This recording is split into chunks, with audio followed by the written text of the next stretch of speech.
सोचने से कहाँ मिलते हैं तमन्नाओं के शहर, चलना भी जरूरी है मंजिल को पाने के लिए। और मंजिल की अहम कड़ी है 11 अक्टूबर 2020। जी हाँ दोस्तों, M Singh foundation YouTube channel पे आप लोग का स्वागत है। बिहार एसआई मेंस 11 अक्टूबर 2020 आपके मंजिल की सेकंड और सबसे अहम कड़ी है, तो उसी के लिए आपके सामने आज मैं लेकर आया हूँ Bihar SI mains mock test pro, जो कि रेटोडिया के मेंस प्रॉब्लम 2 पर आधारित है। यदि आप लोगों ने इस सेट को बना लिया है तो कोई बात नहीं है, जो बिल्कुल नए हैं उनके लिए बहुत ही शानदार टेस्ट होने वाला है। आज के सेट का पीडीएफ हमारे टेलीग्राम चैनल पर अवेलेबल होगा। एम सिंह फाउंडेशन उसका नाम है, टेलीग्राम चैनल का साथ साथ टेलीग्राम चैनल का लिंक आपको डिस्क्रिप्शन बॉक्स में भी दिया जा रहा है। एक बात मैं आपको बता दूं, अभी जहां से जितने भी स्टूडेंट हैं उनसे जो फीडबैक मिल रहा है, आप लोग की जो तैयारी जिस लेवल पे पहुंच चुकी है, उफ, जो सरगर्मी महसूस हो रही है इस बार तो काफी बवाल होने वाला है। तो चलिए बिना वक्त गवाए वीडियो को शुरू करते हैं। प्रश्न, नवजात शिशु की 3 माह तक की आयु के अध्ययन को क्या कहते हैं? कोरोलॉजी, कॉन्कोलॉजी, नीमाटोलॉजी या नियोनेटोलॉजी? इतना से सोच लीजिए। आप लोग प्रत्येक प्रश्न का उत्तर देने से पहले वीडियो को पॉज कर सकते हैं 2-3 सेकंड के लिए। इस प्रश्न का सही उत्तर हो जाएगा डी, नियोनेटोलॉजी, 3 माह तक के अध्ययन को शिशु का। प्रश्न संख्या 2, एक विशेष कार्य करने वाले समान कोशिकाओं के समूह को क्या कहते हैं? उत्तक, अंग, अंगतंत्र या कोशिकीय तंत्र? तो एक विशेष कार्य करने वाले समान कोशिकाओं के समूह को उत्तक कहते हैं और उत्तकों के समूह को अंग और अंगों के समूह को अंगतंत्र कहते हैं। इसका सही उत्तर ए हो जाएगा। प्रश्न संख्या 3, निम्न में से कौन सा जीव एक कोशिकीय नहीं है? अमीबा, कैलीमिडोनस, उसके बाद आपका जीवाणु है और कवक है। सोचिए, इस प्रश्न का सही उत्तर हो जाएगा डी, कवक। देखिए, कवक कुछ अलग, कवक के अलावा तीनों आपको एक कोशिकीय जीव है। आपका कवक, शैवाल और जंतु, ये सब बहुकोषीय जीव के अंतर्गत आ जाते हैं। प्रश्न संख्या 4, ट्रोकोमा और ग्लूकोमा बीमारी किस अंग से संबंधित है? नाक, कान, फेफड़ा या आंख? तो ट्रोकोमा और ग्लूकोमा का संबंध आपको आंख से है, ठीक है ना। इसका ऑप्शन डी हो जाएगा। प्रश्न संख्या 5, निम्न रक्त समूह में से कौन एबी वाले व्यक्ति को रक्तदान कर सकता है? तो एबी को कौन कर सकता है? एबी ही कर सकता है। यूनिवर्सल डोनर आपको सिर्फ ओ है, ओ सबको कर सकता है। तो एबी को कौन करेगा? तो एबी ही करेगा। ऑप्शन इसका सी हो जाएगा। और एबी को यूनिवर्सल एक्सेप्टर भी बोला जाता है। संख्या 6, एमिनो एसिड की आवश्यकता किसके संश्लेषण के लिए होती है? लिपिड, प्रोटीन, कार्बोहाइड्रेट या एल्केलाइट? तो एमिनो एसिड की आवश्यकता प्रोटीन के संश्लेषण के लिए होती है। प्रश्न संख्या 7, मानव शरीर में संक्रमण को रोकने की मदद करने के लिए कौन सा विटामिन आवश्यक है? Vitamin A, vitamin B, vitamin C या विटामिन डी? तो संक्रमण को रोकने के लिए जो आवश्यक है वो विटामिन ए है। प्रश्न संख्या 8, निम्न में से कौन विशालतम स्थलचर वन्य जीव प्राणी है? भारतीय हाथी, अफ्रीकन हाथी, जिराफ या सफेद बाघ? तो अफ्रीकन हाथी, जो कि अफ्रीकी महादेश में पाया जाता है, सबसे विशालतम स्थलचर वन्य प्राणी है। 9, निम्न में से कौन सा जोड़ा सही है? प्राथमिक उपभोक्ता तेंदुआ, द्वितीयक घास, अपघटक बैक्टीरिया या उत्पादक हिरन? इसका सही उत्तर हो जाएगा सी, अपघटक जो है बैक्टीरिया हो जाएगा।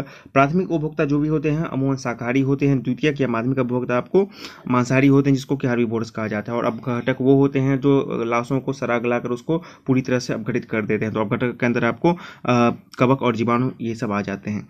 प्रश्न संख्या 10, पुष्प के नर लैंगिक अंग में कौन से हैं? चूसोफोर, पुंकेसर, स्त्रीकेसर या क्लोरोफाइसी? इसका सही उत्तर हो जाएगा पुंकेसर। पुंकेसर आपको पुष्प के जो है मादा या नर लैंगिक अंग होंगे। इसके अंतर्गत आपको पुंकेसर के अंतर्गत आपको परागकोश और परागकण एवं तंतु आते हैं, जबकि स्त्रीकेसर आपको स्त्री अंग हो गए। इसके अंतर्गत आपको वर्तिका, वर्तिकाग्र और अंडाशय आते हैं। इन चीज़ों को आप लोग याद रखिएगा। प्रश्न संख्या 11, सेंधा नमक में कौन सा खनिज होता है? जिप्सम, सोडियम, पोटेशियम या मैग्नीशियम? तो सेंधा नमक या फिर साधारण नमक, दोनों का जो मतलब खनिज जिसमें पाया जाता है वो पाया जाता है, उसमें सोडियम पाया जाता है। NaCl इसका सूत्र होता है। 12, निम्नलिखित में से कौन सा तत्व नहीं है? ऑप्शन देखिए, सोडियम, 3, जल या कार्बन? तो देखिए, सोडियम भी तत्व है, 3 भी, और कार्बन भी है, जबकि जल एक यौगिक है। प्रश्न संख्या 13, नाभिकीय रिएक्टरों में किसका उपयोग विबंधक के रूप में प्रयोग किया जाता है? साधारण जल, रेडियम, थोरियम या ग्रेफाइट? तो इसका इस्तेमाल किया जाता है, ग्रेफाइट का इस्तेमाल किया जाता है, जबकि यूरेनियम का इस्तेमाल ईंधन के रूप में किया जाता है। 14, जल के उपचार में फिटकरी का प्रयोग किस प्रक्रिया में मदद के लिए किया जाता है? निस्पंदन, स्कंदन, मृदुकरण या विसंक्रमणकरण? तो कॉन्गुलेशन, स्कंदन के लिए इसका इस्तेमाल किया जाता है, फिटकरी का इस्तेमाल जल के शुद्धिकरण में। प्रश्न संख्या 15, निम्न में से कौन ठोस स्नेहक है? इंडियम, जर्मेनियम, गंधक या ग्रेफाइट? ग्रेफाइट क्या है? ठोस स्नेहक है। स्नेहक वो होता है जब दो पदार्थों के मध्य लगा दिया जाए तो उसमें घर्षण कम किया जाता है, तो ठोस स्नेहक आपको ग्रेफाइट हो गया। 16, द्रव चलित मशीन किसके सिद्धांत पर काम करती है? न्यूटन, जूल, पास्कल या पलवन? तो द्रव चलित सारे मशीन आपको पास्कल के सिद्धांत पर काम करते हैं। 17, एक कण समय के बराबर अवधि में एक वृत्ताकार पथ के गिर्द बराबर दूरी तय करता है, उसका एक समान क्या होगा? वेग, चाल, त्वरण या संवेग? सोच लीजिए। इस प्रश्न का सही उत्तर हो जाएगा बी, चाल। क्या होता है कि जब एक समान चाल से कोई कण वृत्ताकार पथ पर घूमता है तो उसका वेग प्रतिक्षण बदलता रहता है। वेग बदलने के कारण त्वरण एवं संवेग भी बदलता रहता है, अतः चाल एक समान रहती है। तो चाल इसका एक समान हो जाएगा। 18, सूर्य के चारों ओर घूमने वाले पृथ्वी के लिए कौन सा बल जिम्मेदार है? ठीक है ना, चुंबकीय, विद्युत चुंबकीय, नाभिकीय या गुरुत्वाकर्षण? सोचिए। इसका सही उत्तर हो जाएगा डी, गुरुत्वाकर्षण। देखिए जितने भी पिंड है ना ब्रह्मांड में, वो उसके पास कुछ ना कुछ गुरुत्वाकर्षण क्रिया होती है, गुरुत्वाकर्षण बल होता है, वो एक दूसरे को आकर्षित करते रहते हैं। और सूर्य जब अपने सूर्य के पथ पर चारों तरफ जब पृथ्वी या अन्य ग्रह परिक्रमा करते हैं तो वो सूर्य के गुरुत्वाकर्षण बल के कारण उनके चारों तरफ घूमते रहते हैं। ठीक है। 19, निम्नलिखित कथनों पर विचार कीजिए। सूक्ष्म जीव, ठीक है ना, वायरस है, जीवाणु है, कवक है, इनमें से कौन नाइट्रोजन स्थिरीकरण के लिए जिम्मेदार है? तो देख लीजिए। इसका सही उत्तर हो जाएगा जीवाणु और कवक। जीवाणु और कवक क्या है? तो ऑप्शन बी, यानी कि जीवाणु और कवक ही आपको नाइट्रोजन स्थिरीकरण करते हैं, वायरस इसमें कोई योगदान नहीं करता है। 20, उष्मीयमान कैलोरीफेरिक वैल्यू का मात्रक क्या है? ऑप्शन आपके सामने है। तो इसका सही उत्तर हो जाएगा बी, किलो जूल पर केजी। आप लोग अपने स्कोर मिलाते चलिए और वीडियो के अंत में जरूर बताइएगा कि आप कितना स्कोर करते हैं ओवरऑल। 21, चोट लगने पर रक्तस्राव को रोकने एवं रक्त को जमने में कौन सा तत्व सहायता करता है? Red blood cell, white blood cell, lymphocyte या थ्रोम्बोसाइट? तो थ्रोम्बोसाइट, ठीक है ना, ये थ्रोम्बोसाइट इसका आंसर हो जाएगा। 22, निम्न में से कौन सदा उस वस्तु से छोटी छवि बनाएगा जो उसके सामने रखी जाएगी? दर्पण की बात की जा रही है, समतल दर्पण, उत्तल लेंस या अवतल दर्पण? तो ऐसा हमेशा जो उससे छोटा बनाएगा वो उत्तल दर्पण करेगा, ठीक है ना, उत्तल दर्पण करेगा। 23, प्रकाश ऑक्सीकरण अभिक्रिया शुरू की जाती है प्रकाश द्वारा, उष्मा द्वारा, ऑक्सीजन द्वारा या उत्प्रेरक द्वारा? इतना से सोचिए। इसका सही उत्तर हो जाएगा ए, प्रकाश द्वारा। 24, सीवी रमन, इनको मिला था नोबेल प्राइज 1930 ईस्वी में। उनके किस प्रयोग के लिए नोबेल प्राइज दिया गया था? ऑप्शन देखिए, प्रकाश का परावर्तन, प्रकाश का विक्षेपण, प्रकाश का प्रकीर्णन या प्रकाश का परिक्षेपण? तो इसका सही उत्तर हो जाएगा प्रकाश का प्रकीर्णन, और ये दिया गया था 1930 ईस्वी में। 25, भोजन का सर्वाधिक अवशोषण कहाँ होता है? इलियम, अमाशय, बड़ी आंत या पक्वाशय? इसका सही उत्तर हो जाएगा ए, इलियम। इलियम जो है ना, छोटी आंत का एक भाग होता है, ठीक है ना, और छोटी आंत की लंबाई लगभग 7.5 मीटर होती है, और इलियम इसका एक भाग होता है जहाँ भोजन का पूर्ण पाचन, ठीक है ना, के बाद अमीनो अम्ल एवं ग्लूकोज का अवशोषण इसके दीवारों में जो रसायनिक होते हैं उनमें हो जाता है। और एक प्रश्न और मैं बता दूं, छोटी और बड़ी आंत के संगम को कायकुम कहा जाता है। छोटी और बड़ी आंत के संगम को कायकुम कहा जाता है, और इलियम में जो छोटी आंत का भाग है उसमें आपका भोजन का पूर्ण पाचन होता है। 26, धन परिचालन की मात्रा में वृद्धि के कारण बढ़ते मूल्य की अवस्था क्या कहलाती है? मुद्रास्फीति, अपस्फीति, विमुद्रीकरण या अवमूल्यन? तो यहाँ पे हो जाएगा ये मुद्रास्फीति हो जाएगा। प्रश्न संख्या 27, भारत में दशमलव प्रणाली की शुरुआत कब की गई थी? मार्च 1956, अप्रैल 1956, मार्च 1957 या अप्रैल 1957? दशमलव प्रणाली भारत में 1957 में, अप्रैल 1957 में अपनाया गया था। 28, गोल्डन हैंडशेक निम्नलिखित में से किससे संबंधित है? द्विपक्षीय व्यापारी 28, गोल्डन हैंडशेक निम्न में से किससे संबंधित है? द्विपक्षीय वरीयता व्यापार से, विदेशी निवेश आमंत्रण से, कर्मचारियों के स्वैच्छिक सेवानिवृत्ति से या कंपनियों के अधिग्रहण से? तो इसका सही उत्तर हो जाएगा सी, कर्मचारियों को स्वैच्छिक सेवानिवृत्ति से। देखिए वर्ष 1991 में औद्योगिक नीति जब लगाई गई थी सरकार के द्वारा, तो क्या किया गया था कि सार्वजनिक जितने भी उपक्रम थे उसको आर्थिक कर्मचारियों के भार से मुक्त करने हेतु स्वैच्छिक सेवानिवृत्ति योजना प्रारंभ की गई थी, जिसे गोल्डन हैंडशेक या स्वैच्छिक सेवानिवृत्ति कार्यक्रम के नाम से जाना जाता है 1991 में। 29, किस सरकारी एजेंसी ने राज्य सांख्यिकी की एक पुस्तक विकसित की है? योजना आयोग, सेबी, नीति आयोग या आर्थिक कार्य विभाग? तो ये जारी किया गया है नीति आयोग के द्वारा। 30, वाणिज्य के किस पहलू से बुल एंड बियर संबंधित है? बैंकिंग, विदेश व्यापार, स्टॉक या आंतरिक? तो स्टॉक से है।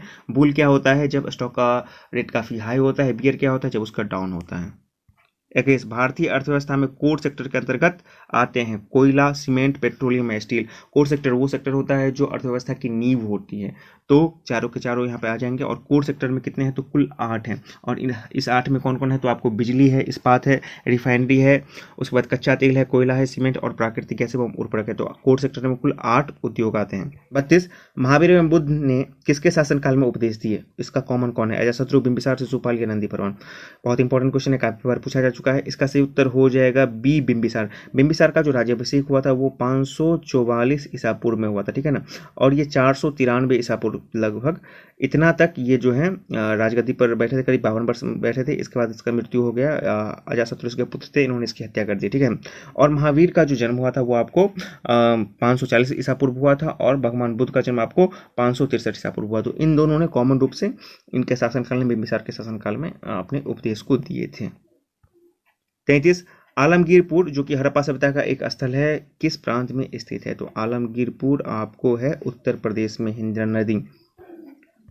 34, तेलुगु कीर्ति अमुक्त मालदेय लेखक कौन है? बुक्का 1 कृष्णदेवराय, देवराय या कंबन। तो इसका संबंध हो जाएगा कृष्णदेवराय से। कृष्णदेवराय जो थे तुलुप वंश से संबंधित थे, इन्होंने तेलुगु भाषा में अमुक्त मालदेय की रचना की थी, जबकि जाम्बती कल्याणम इनकी संस्कृत भाषा की पुस्तक है। जाम्बती कल्याण संस्कृत और अमुक्त मालदेय आपको तेलुगु भाषा की इनकी कृति है। 35, निम्न में से किस मुगल सम्राट ने स्वयं अपनी आत्मकथा लिखी थी? शाह आलम एवं फर्रुखसियर, बाबर जहांगीर, जहांगीर शाहजहां, औरंगजेब एवं शाहजहां। तो इसका सही उत्तर हो जाएगा बाबर एवं जहांगीर। देखिए, बाबर ने लिखा था तुर्की भाषा में बाबरनामा, ठीक है ना, और उसका फिर फारसी अनुवाद किसने किया था? तो अब्दुल रहीम खान खाना ने किया था। और जहांगीर ने क्या लिखा था? तुझके जहांगीरी, और इसका पूरा करने का श्रेय किसको जाता है? तो मोतीबिंद खान को जाता है। 36, निम्न में से कौन भारत आने वाला पहला अंग्रेज जहाज था? राजपुताना 1, फॉलोशिप, रेड ड्रैगन, उसमें कोई नहीं। तो रेड ड्रैगन, और ये कब आया था? तो 1595 ईस्वी में आया था, ठीक है, रेड ड्रैगन। 37, राजा रंजीत सिंह को राजा की उपाधि किसने दी थी?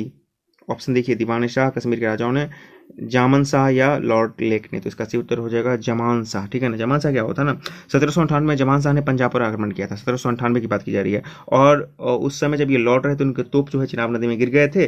फिर क्या किया था, राणा रंजीत सिंह ने उनके तोपों को निकलवा कर वापस उन्हें भेजा दिया। इससे खुश होकर इन्होंने इनको राजा की उपाधि दी, और इन्होंने जो इनका जो लाहौर पर जो है ना इनका राज करने का, शासन करने का अधिकार भी दे दिया था राणा रंजीत सिंह को। तो जमान शाह ने इनको राजा की उपाधि दी थी, राजा रंजीत सिंह को।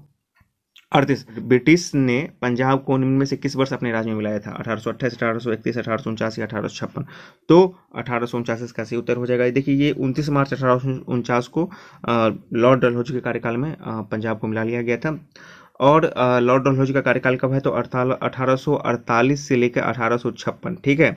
और इनके समय में कुछ और महत्वपूर्ण घटनाएं हैं। 1856 में इन्होंने अवध को कुशासन का आरोप लगा के मिला लिया था, जबकि 1850 में सिक्किम में, और 1852 में आपको इसने, लॉर्ड डलहौजी ने, इनाम कमीशन की स्थापना की थी। तो ये सब महत्वपूर्ण चीजें हैं। 39, नए भारत का पैगंबर किसे कहा जाता है? दयानंद सरस्वती, श्री रामकृष्ण, राजा राम मोहन राय या स्वामी विवेकानंद। तो राजा राम मोहन राय को कहा जाता है। 40, रविन्द्रनाथ टैगोर की गीतांजलि किसका संग्रह है? उपन्यास, नाटक, कविताओं या छोटी कहानियों का? तो ये कविताओं का संग्रह है, और 1913 में उनको इसी कविता संग्रह के लिए नोबेल का पुरस्कार दिया गया था साहित्य में। 41, भारत में अस्थायी स्वशासन का जनक किसे कहा जाता है? तो अस्थायी स्वशासन का जनक, ऑप्शन देख लीजिए पहले, Cornwallis, Lord Dalhousie, Lord Lytton, या इनमें से कोई नहीं। तो इसका सही उत्तर हो जाएगा इनमें से कोई नहीं। इनको रिपन को कहा जाता है, जबकि अस्थायी बंदोबस्ती आपको लॉर्ड कार्नवालिस हो जाएंगे। 42, किसने सेंड्रोकोट्स की पहचान चंद्रगुप्त मौर्य के रूप में की थी? Arrian, V Smith, William Jones या स्ट्रेबो। तो विलियम जोन्स ने की थी, जबकि सेंड्रोकोट्स जो है किसने कहा था? तो जस्टिन ने कहा था। 43, अहस्तक्षेप नीति का क्या अर्थ है? निष्पक्ष विधि, व्यापार पर नियंत्रण, कुछ प्रतिबंधों को हटा लेना, और में से कोई नहीं। तो इसका सही है कुछ प्रतिबंधों को हटा लेना, अहस्तक्षेप नीति। और अहस्तक्षेप नीति की शुरुआत किसने की थी? तो जॉन सॉर ने किया था। और अफगानिस्तान के संबंध में लॉर्ड लॉरेंस, ठीक है ना, शानदार निष्क्रियता जिसे अहस्तक्षेप की नीति, लॉर्ड लॉरेंस अफगानिस्तान के केस में, जबकि सीधे इसका शुरुआत जो होगा सर जॉन सॉर। 44, भारत के नियंत्रक एवं महालेखाकार की नियुक्ति कितने वर्षों के लिए की जाती है? 2, 3, 5 इनमें से कोई नहीं। तो इनकी नियुक्ति 6 वर्ष के लिए की जाती है। तो इसका आंसर डी हो जाएगा। और इसकी नियुक्ति संबंधी प्रावधान जो है अनुच्छेद 148 में है, भारत के नियंत्रक एवं महालेखाकार परीक्षक के। 45, भारतीय संविधान के किस अनुच्छेद में विधि के सम्यक प्रक्रिया, इस वाक्य को, विधि के सम्यक प्रक्रिया सिद्धांत को शामिल किया गया? अनुच्छेद 11, 16, 21 या 28। तो ये किया गया है 21, जो कि प्राणी एवं द्वितीयक स्वतंत्रता है, विधि के सम्यक प्रक्रिया। और ये विधि के सम्यक प्रक्रिया जो है ना, इसका वही अर्थ है जो अमेरिकी संविधान में सम्यक विधि प्रक्रिया शब्दावली का प्रयोग किया जाता है। तो ये उसी के हूबहू समतुल्य इसका इस्तेमाल किया गया है।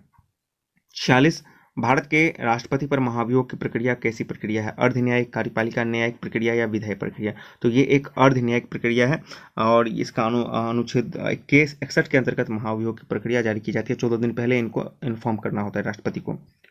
47 वर्तमान लोकसभा में प्रत्येक राज्य के लिए कितने स्थानों का आवंटन आधारित है? 1991 की जनसंख्या पर, 51 की जनसंख्या पर, 1971 या 1981 या 1931 में? तो ये वर्तमान में जो है 1971 की जनसंख्या के आधार पर है और ये कब तक रहेगा? तो 2026 तक मान्य रहेगा। और किस अनुच्छेद के अंतर्गत? तो अनुच्छेद 82 के अंतर्गत ये है कि 1971 की जनसंख्या के अंतर्गत पर लोकसभा की सीटों का आवंटन है राज्यों में। 48 कौन सा एक प्रावधान भारतीय संविधान के अंतर्गत संसद के सदस्यों को विशेषाधिकार शक्तियों को निर्धारित करता है? अनुच्छेद 104, अनुच्छेद 105, अनुच्छेद 82 या अनुच्छेद 117? तो अनुच्छेद 105। और अभी मैंने बताया था कि अनुच्छेद 82 के तहत लोकसभा में सीटों का आवंटन है राज्यों का, जो कि 2026 तक रहेगा। और सांसदों के लिए विशेष प्रावधान जो है, शक्ति जो है, अनुच्छेद 105 होगा इसका सही उत्तर। 49 सर्वोच्च न्यायालय में न्यायाधीशों की नियुक्ति होने के लिए व्यक्ति को कम से कम कितने वर्ष तक उच्च न्यायालय में एडवोकेट होना चाहिए? तो सीधा हो जाएगा इसका 10 वर्ष। 50 73वें संविधान संशोधन के संदर्भ में निम्नलिखित कथनों पर विचार कीजिए। ठीक है ना, इसमें 50% सीट महिलाओं के लिए आरक्षण का प्रावधान है। गलत है, 50 नहीं, सिर्फ 1/3 है, 33% है। यदि पंचायत भंग हो जाए तो 6 माह के अंदर चुनाव आवश्यक है, ये सही है। 73वें संविधान संशोधन संविधान के 12वीं अनुसूची में गलत है, ये 11वीं अनुसूची में होगा। यह त्रिस्तरीय मॉडल का करता है, तो सिर्फ 2 और 4 सही हो जाएगा, ऑप्शन बी इसका सही हो जाएगा। 51 भारत में चलित न्यायालय यानी कि मोबाइल कोर्ट का सूत्रपात किसे कहा जाता है? तो एपीजे अब्दुल कलाम, इन्हीं को इसका मानस कहा जाता है। 52 स्वतंत्रता का अर्थ है क्या है? बाहरी प्रतिबंधों का अभाव होना, बिल्कुल सही है। ऐसी स्थितियों का होना जिसमें लोग अपनी प्रतिभा का विकास कर सके, तो दोनों है, 1 और 2 जो है दोनों इसका सही हो जाएगा। 53 लोकसभा चुनाव में कोई प्रत्याशी अपनी जमानत खो देगा यदि उसे प्राप्त ना हो 1/3 मत वैध मतों का, 1/4, 1/5 या 1/6। तो 1/6 वैध मत नहीं प्राप्त होगा, कुल वैध मतों का 1/6 भाग, तो वो अपनी जमानत खो देगा। 54 संविधान को एक पवित्र दस्तावेज किसने कहा था? B.R. अम्बेडकर, महात्मा गांधी, के.टी. शाह या जवाहरलाल नेहरू? तो इसका सही उत्तर हो जाएगा 54 का हो जाएगा ए, B.R. अम्बेडकर ने इसको संविधान की पवित्र आत्मा कहा था, संविधान को पवित्र दस्तावेज कहा था। 55 आर्थिक नियोजन भारतीय संविधान के किस अनुसूची का हिस्सा है? संघ, राज्य, संवर्ती, उनमें से कोई नहीं, इसका सही उत्तर हो जाएगा सी, संवर्ती सूची। 56 भारतीय संविधान में कुल कितनी महिला सदस्य थी? 7, 12, 15 या 20? तो इसमें कुल महिला सदस्यों की संख्या कितनी थी? तो आपको 15 थी। 57 निम्नलिखित में से किस अधिनियम में भारत में संघीय शासन की व्यवस्था की गई थी? 1909 भारत शासन अधिनियम, 1919, 1935 या 1947? तो इसका सही उत्तर हो जाएगा सी, 1935। और जो 1935 शासन अधिनियम बना था ना, वो किसके रिकमेंडेशन पर बना था? तो वो साइमन कमीशन, वही साइमन कमीशन जिसके खिलाफ लड़ते लड़ते लाला लाजपत राय की मृत्यु हो गई। तो साइमन कमीशन जब वापस गए थे तो उन्हीं के जो रिकमेंडेशन था, उन्हीं के आधार पर ये भारत शासन अधिनियम 1935 अस्तित्व में आया था। 58 विश्व प्रसिद्ध द थ्री गॉर्जियस डैम किस देश में है? रूस, अमेरिका, चीन या ब्राजील? तो ये चीन में है और हाल ही में चीन में जो बाढ़ आया था उसको लेकर ही काफ़ी इसकी चर्चा हो गई थी, थ्री गॉर्जियस डैम की। ठीक है ना। 59 भारतीय संविधान सभा के अल्पसंख्यक उप समिति के उप अध्यक्ष निम्न में से कौन थे? अल्पसंख्यक उप समिति, ठीक है ना, जेबी कृपलानी, एस सी मुखर्जी, वल्लभ भाई पटेल या राजेंद्र प्रसाद? तो एस सी मुखर्जी जो थे अल्पसंख्यक उप समिति के अध्यक्ष थे। 60 भारतीय संविधान के मौलिक कर्तव्य का विचार किस देश से लिया गया? मौलिक कर्तव्य की बात की जा रही है। ऑप्शन देखिए, कनाडा, अमेरिका और फ्रांस, या उनमें से कोई नहीं, तो इसका सही उत्तर हो जाएगा इनमें से कोई नहीं। ये रूस से एक्चुअली लिया गया था, सोवियत रूस से लिया गया था, और जबकि अमेरिका से आपको मौलिक अधिकार लिए गए थे। 61 निम्नलिखित में से कौन सी झील एक लेगून नहीं है? अष्टमुडी, चिल्का, पेरियार या पुलिकट? इसका सही उत्तर हो जाएगा पेरियार झील। देखिए, लेगून क्या होता है ना, जब समुद्र का पानी समुद्र से पृथक होकर तटीय क्षेत्रों में निर्मित छिछली खारे पानी की झील लेगून कहलाती है, जबकि पेरियार झील जो है ना, पेरियार नदी के जल से प्रभावित होती है, ये लेगून नहीं है। पेरियार झील पेरियार नदी के कारण है, इसलिए लेगून के अंतर्गत नहीं आएगा। 62 शिवालिक श्रेणी की ऊंचाई कितनी है? शिवालिक श्रेणी सबसे निम्न श्रेणी के अंतर्गत आता है हिमालय का। इसका ऑप्शन देख लीजिए, इसका सही उत्तर हो जाएगा 850 से 1200 मीटर। ठीक है ना। शिवालिक श्रेणी हिमालय की सबसे दक्षिणी श्रेणी है, इसकी ऊंचाई 850 से 1200 मीटर के अंतर्गत आता है। 63 निम्नलिखित में से कौन सी जनजाति दीपावली को शोक के रूप में मनाती है? सहारिया, बागा, थारू या संथाल? इसका सही उत्तर हो जाएगा थारू जनजाति है मनाती है शोक के रूप में दिवाली को। 64 जापानी पर्वतारोही जुंकू तबई ने किस वर्ष पहली बार माउंट एवरेस्ट पर चढ़ाई की थी? 1965, 1970, 1975 या 1985? इसका सही उत्तर हो जाएगा सी। 16 मई 1975 को माउंट एवरेस्ट फतह करके इतिहास रच दिया था। ऐसा करने वाली वह दुनिया की प्रथम महिला बनी थी 16 मई 1975 को। 65, हाल ही में चर्चा में रहा गलवान घाटी का संबंध भारत के किस केंद्र शासित प्रदेश या राज्य से है? जम्मू कश्मीर, उत्तराखंड, लद्दाख या हिमाचल प्रदेश? का सही उत्तर हो जाएगा लद्दाख। वर्तमान में ये काफ़ी हाईलाइटेड रहा है और अभी तक इसमें विवाद जारी ही है। 66, अरावली एवं विंध्य श्रृंखलाओं के मध्य कौन सा पठार है? मालवा, छोटा नागपुर, दक्कन या प्रायद्वीपीय? तो ये मालवा पठार है। और मैं बता दूं कि जो मालवा का पठार है ना, अरावली एवं सिंधु के मध्य में स्थित है और अरावली दुनिया की सबसे लंबी श्रृंखला है। ठीक है, तो इस चीज़ को आप लोग याद रखिएगा। सतपुड़ा श्रेणी से है, नर्मदा एवं ताप्ती नदियों के बीच में स्थित है। 67, निम्न में से किस तट में भारत का औसत समुद्र तल मापा जाता है? मुंबई, चेन्नई, कोच्चि, कन्याकुमारी? तो चेन्नई से आपको जो है ना भारत का औसत समुद्र तट की गहराई मापी जाती है। 68, निम्न में से कौन सा राज्य 7 बहनों का भाग्य नहीं है? मेघालय, सिक्किम, अरुणाचल प्रदेश या त्रिपुरा? तो सिक्किम नहीं है। 7 बहन में जो 7 सिस्टर्स जो आते हैं उसके अंतर्गत पूर्वोत्तर के 7 राज्य आते हैं। इसमें आपको है असम है, अरुणाचल प्रदेश है, मेघालय है, मणिपुर है, मिजोरम है, नागालैंड, त्रिपुरा है। सिक्किम इसका भाग नहीं है। 69, भारत में निम्न में से कौन सा पर्वत श्रेणी केवल एक ही राज्य में फैली है? अरावली, सतपुड़ा, सह्याद्री या अजंता? तो इसका सही उत्तर हो जाएगा डी, अजंता। अजंता जो है ना महाराष्ट्र में है। 70, सहरिया जनजाति का संबंध मुख्यतः किस राज्य से? मुख्यतः पूछ रहा है। ऑप्शन देख लीजिए, छत्तीसगढ़, मध्य प्रदेश, असम या हिमाचल प्रदेश। तो सहरिया जनजाति मुख्यतः मध्य प्रदेश में है और इसका कुछ हिस्सा जो है राजस्थान में है, लेकिन मुख्यतः यह मध्य प्रदेश में ही है। 71, बीसीसीआई ने इंडियन प्रीमियर लीग 2020 का नया प्रायोजक किसे बनाया है? वीवो, पतंजलि, ड्रीम 11 या बायजू? तो ये ड्रीम 11 है, इससे पहले आपको वीवो था इसका टाइटल स्पॉन्सर। 72, स्वच्छता सर्वेक्षण रिपोर्ट 2020 में पटना का स्थान क्या रहा है? 25, 27, 47 या 49? इसका सही उत्तर हो जाएगा 47। सबसे जो प्रथम रहा है ना 20 में, तो इंदौर, और लगातार ये 4 बार से इस खिताब को जीतता रहा है, सबसे स्वच्छ शहर। 73, WTO विश्व व्यापार संगठन को पहले क्या कहा जाता था? गेट, FAO, अंकटाड या उक्त में से कोई नहीं, तो इसको पहले गेट कहा जाता था। ठीक है ना। देखिए 1 जनवरी 1995 के बाद विश्व व्यापार संगठन की स्थापना हुई और WTO की स्थापना से पूर्व से गेट के नाम से जाना जाता है और गेट का स्थापना 1948 में हुई थी और WTO का 1 जनवरी 1995। प्रश्न संख्या 74, भारत में मौद्रिक नीति कौन बनाता है? नीति आयोग, वित्त आयोग, भारतीय रिजर्व बैंक या केंद्रीय सांख्यिकी संगठन? तो मौद्रिक नीति आपको RBI, भारतीय रिजर्व बैंक के द्वारा तैयार किया जाता है। 75, निम्नलिखित में से कौन सा सही नहीं है? ऑस्कर पुरस्कार 1929 1929 बिल्कुल सही है ये। उसके बाद कलिंग पुरस्कार 1951, 51 नहीं होगा यहाँ पे, 1952 हो जाएगा, तो ये आपको गलत है। कलिंग पुरस्कार। मानवू पुरस्कार 1969 ये भी सही है और दादा साहब फाल्के 1969 ये भी सही है। तो इसका सही उत्तर जो गलत मिलान हो जाएगा वो बी हो जाएगा। 76, निम्नलिखित में से कौन भारतनाट्यम के नर्तकी नहीं है? सितारा देवी, लीला सैमसन, सोनल मानसिंह और रुक्मणी देवी? तो लीला सैमसन, सोनल मानसिंह और रुक्मणी देवी तीनों हैं, जबकि सितारा देवी आपको भारतनाट्यम के संबंध नहीं रखती हैं। 77, विवेकानंद रॉक मेमोरियल किस राज्य केंद्र शासित प्रदेश में स्थित है? पश्चिम बंगाल, महाराष्ट्र, दिल्ली, तमिलनाडु? तो ये हो जाएगा तमिलनाडु। 78, नारायण कार्तिकेयन, वरुण चंदोक प्रमुख व्यक्ति का संबंध किससे है? फुटबॉल, गोल्फ, कार रेसिंग या शूटिंग? तो कार रेसिंग से इनका संबंध है। 79, केसर की खेती के लिए कौन सी मिट्टी उपयुक्त है? जलोढ़, काली, दोमट या लाल? तो इसके लिए सबसे उपयुक्त जलोढ़ है। जलोढ़ मिट्टी में ये उपयुक्त होता है और केसर का खासियत क्या है? ये वर्षा, हिम और वर्षा दोनों को ये झेल लेता है आराम से। 80, निम्न में से किस राज्य होकर बराक नदी नहीं बहती है? नागालैंड, मिजोरम, मणिपुर या अरुणाचल प्रदेश? तो इसका सही उत्तर हो जाएगा 80 का डी हो जाएगा। आपको बराक नदी जो है ना मिजोरम और मणिपुर और नागालैंड से होकर बहती है, उसके बाद यह बांग्लादेश में ब्रह्मपुत्र नदी में जाकर मिलती है, तो अरुणाचल प्रदेश से नहीं बहेगी। 81, यदि n घातांक पूर्णांक है और तो 3 4 to the power n minus 4 3 to the power n सदैव निम्नलिखित में से किस संख्या से पूर्ण विभाज्य होगा? तो यहाँ पे किसी एक सम संख्या का मान ले लेना है, 2 भी ले सकते हैं। तो इसको देखिएगा तो ये 17 से विभाजित हो जाएगा, बाकी किसी से विभाजित नहीं होगा। इसको आप लोग कर लीजिएगा। मैथ का डिटेल सॉल्यूशन हमारे टेलीग्राम चैनल एम सिंह फाउंडेस पर अवेलेबल होगा। उसका लिंक आपको टेलीग्राम चैनल का लिंक भी डिस्क्रिप्शन बॉक्स में दिया जा रहा है वीडियो के। 82, किसी दूध वाले एक टंकी में 75 लीटर तथा दूसरी टंकी में 45 लीटर दूध है, उसे बड़े से बड़े बर्तन की माप क्या होगी जहां दोनों टंकियों की दूध को पूरा पूरा भरा जा सके? देखिए बड़े से बड़े बर्तन की माप की जा रही है, तो यहाँ पे आपको HCF मौसा निकालना होगा। तो 75 और 45 का HCF हमारा क्या हो जाएगा? तो 15 हो जाएगा। इसका सही आंसर सी हो जाएगा।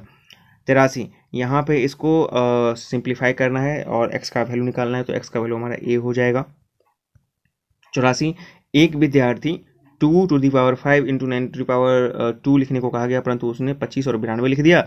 इन दोनों में संख्या में कितना अंतर होगा? तो इसको आप जब सिंप्लीफाई कीजिएगा तो इसका वैल्यू भी आपको 25 92 आ जाएगा, यानी कि दोनों में 0 का अंतर हो जाएगा।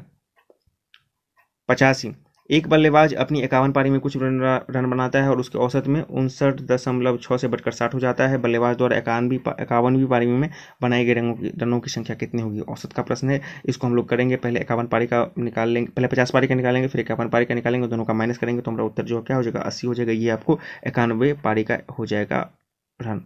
86, एक कक्षा के 3 सेक्शन में जिसमें 40, 50 और 60 छात्र हैं, उनमें से क्रमशः 10, 20 और 10 उत्तीर्ण हुए, तो पूरी कक्षा में कितने प्रतिशत उत्तीर्ण हुए? तो सबसे पहले हमको क्या करना है कि प्रत्येक को इंडिविजुअली निकालना है, कितना अगर उत्तीर्ण हुए तो प्रत्येक निकालेंगे तो 20 हो जाएगा, और कंबाइंड करेंगे तो कितना हो जाएगा? 150 हो जाएगा। अब इसका प्रतिशत निकालेंगे तो इसका सही उत्तर हो जाएगा ए। 87, एक व्यक्ति एक मेज को 5% हानि पर बेचता है, यदि वह उसे 80 रुपये अधिक पर बेचता तो 5% लाभ होता। मेज का क्रय मूल्य कितना होगा? पहले हमको इसको यदि x मान लेंगे तो 95x/100, और यदि हम एक्स का मतलब क्रय मूल्य मानते हैं और उधर 5% लाभ होता है तो 105x/100। अब इस दोनों का माइनस करेंगे तो 80 रुपया हो जाएगा। इसका पूरा सॉल्व करेंगे तो आंसर हो जाएगा बी 800।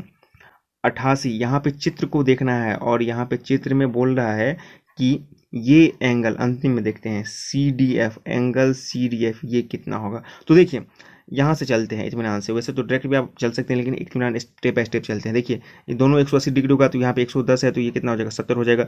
ये 70 है और दोनों जो होता है आमने सामने की 180 होता है दोनों का जोग, तो ये 70 है तो ये कितना हो जाएगा? फिर 110 हो जाएगा। अब फिर यहाँ पे कीजिए तो ये कितना हो जाएगा? 70 हो जाएगा। तो इसका कुल मिला के 70 ही आंसर हो जाएगा।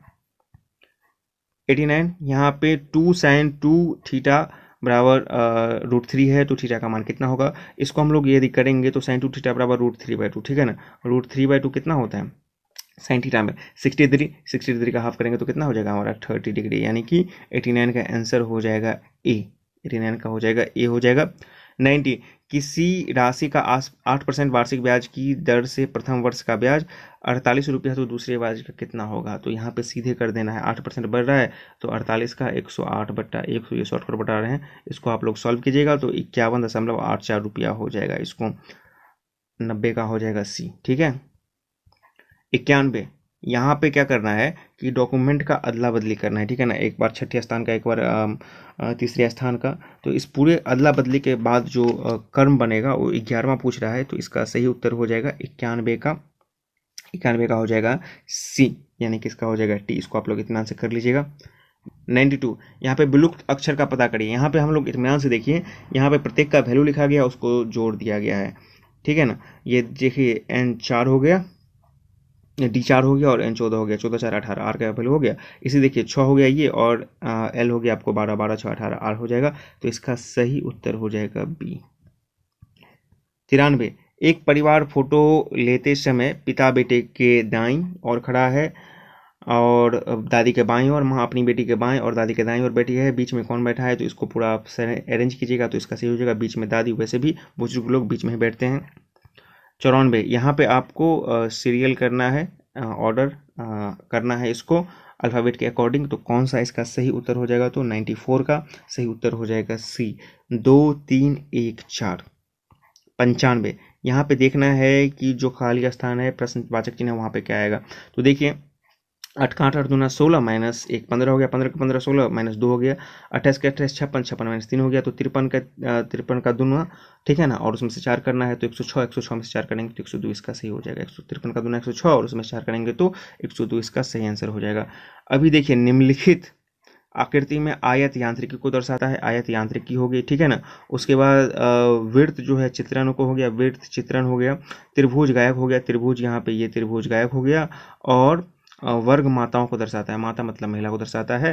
तो अक्षरों का कौन सा समूह केवल महिलाओं को, सिर्फ महिलाओं को यहाँ पे दर्शाने की बात की जा रही है। तो चूंकि डी हमारा महिला है, उसमें भी देखना है डी का सेपरेट कहाँ पर है।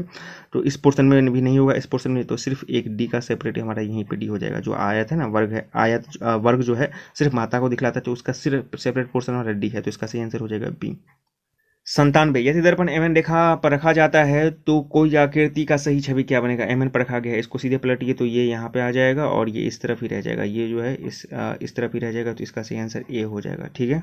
98 एक कागज का टुकड़ा है, पहले आपको इस तरफ से मोड़ा गया है, फिर इस तरफ से मोड़ा गया और यहाँ पे काट लगाया गया। देखिए यहाँ पे और यहाँ पे लगा गया है, तो यहाँ पे हो जाएगा और यहाँ पे हो जाएगा सेमी, तो इसका 4 ही बनेगा और बिल्कुल एक समान अंतराल पर बनेगा। ये इसका सही आंसर हो जाएगा। 99 यहाँ पे मिलान करना है और इसका एक ऑर्डर बनाना है, तो देखिए इसका MCQ बी लेते हैं, उसके बाद CQ हो गया और CMM हो गया, उसके बाद आपका फिर लीजिए MCQ लेते हैं और Q, देखिए यहाँ पे मिलाइए, ठीक है ना, CM, ठीक है ना, CM, देखिए यहाँ पे MCQQCM और फिर यहाँ पे MCQQCM, इसका बी हो जाएगा सही अरेंजमेंट।